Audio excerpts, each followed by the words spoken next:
Welcome back to the deep dive. Today we are jumping straight into something that feels like a really big step forward. It's called LTX-2. It really is. We're talking about an open source model for generating text to audio and video, T2AV. And our mission here is to figure out why doing both at the same time is such a big deal. Because we've had this silent movie problem for a while now, haven't we? We have. You get these stunning text to video clips, but well, they feel lifeless. There's no sound, no atmosphere. It's an incomplete picture. And every attempt to fix it after the fact, trying to add audio to an existing video. It just falls flat. The lip sync is always off, or the Foley sounds completely disconnected. Right? Because you're missing the joint distribution, the relationship. LTX-2 is so promising because it generates both together, aiming for that perfect sync you see in proprietary systems. But, and this is the kicker, at a tiny fraction of the compute cost. Okay, that's the part I want to unpack, the efficiency. The architecture is an asymmetric dual-stream transformer. It sounds complicated. Why split it? 14 billion parameters for video, 5 for audio. It's actually the opposite of complicated. It's just smart. Video processing is incredibly heavy. It needs that big 14 billion parameter stream to handle all the visual complexity. But audio doesn't need that much muscle. Exactly. Audio is, informationally speaking, much less dense. So a more efficient 5 billion parameter stream is more than enough. It's a tailored approach. That's why it's so much cheaper to run.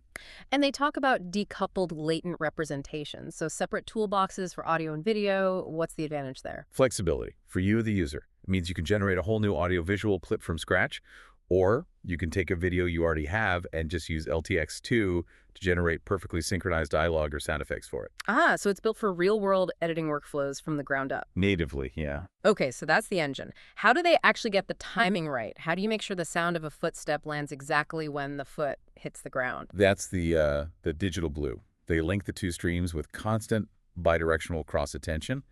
And to get the timing perfect, they use these very clever 1D temporal, they call them rotary positional embeddings. Which basically acts like a timestamp. A very, very precise timestamp, yes. Yeah. It enforces that tight alignment down to the subframe level. The timing is it's nailed on. But what about creative control? If I want the model to be a bit more interpretive with my prompt, how do I do that without breaking that perfect sync? That is a fantastic question. And they solved it with something called modality-aware classifier-free guidance. Oh, okay. Think of it like two separate dials. You have one dial, let's call it T dollar, that controls how closely the final output sticks to your text prompt. And the second dial. That's $18. It controls how tightly the audio and the video are forced to align with each other. So you can crank up the sync without making the model too literal about your text prompt. It gives you this incredible creative freedom. Wow. Okay, and then there's the text pipeline. They're using this huge Gemma 3 12B encoder, but they add something called thinking tokens. What are those? They're a way to maintain context. These tokens basically look at your whole prompt and create a kind of summary of the global context. This stops the model from drifting. If you ask for a specific voice, it ensures that voice stays phonetically accurate through the whole clip. And the performance numbers are just wild. Yeah. A 19 billion parameter model that's 18 times faster than its competitors. 18 times faster than 2.2, which is video only. It's that architectural efficiency we talked about paying off. We're talking about a step time of just over 1 second versus more than 20. And that speed lets it push out full HD 1080p video. Plus, it can generate up to 20 seconds of continuous content. That's longer than Sora 2 or Veo 3. It's a real duration breakthrough. 20 seconds is enough for a proper scene. No more stitching together tiny clips. So for you listening, this all means that LTX-2 is really setting a new foundation for open source T2AV.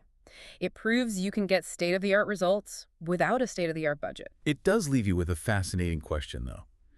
For all its power, LTX-2 is still a diffusion model. Well, it lacks explicit reasoning. It's a pattern matcher. So while the synchronization is amazing, the storytelling can sometimes falter. Exactly. In complex scenes with multiple speakers, it can get confused about who should be talking. And beyond that 20-second mark, you start to see some temporal drift. Which makes you wonder, without an external world model to guide the narrative, how much deeper can these systems actually go on their own?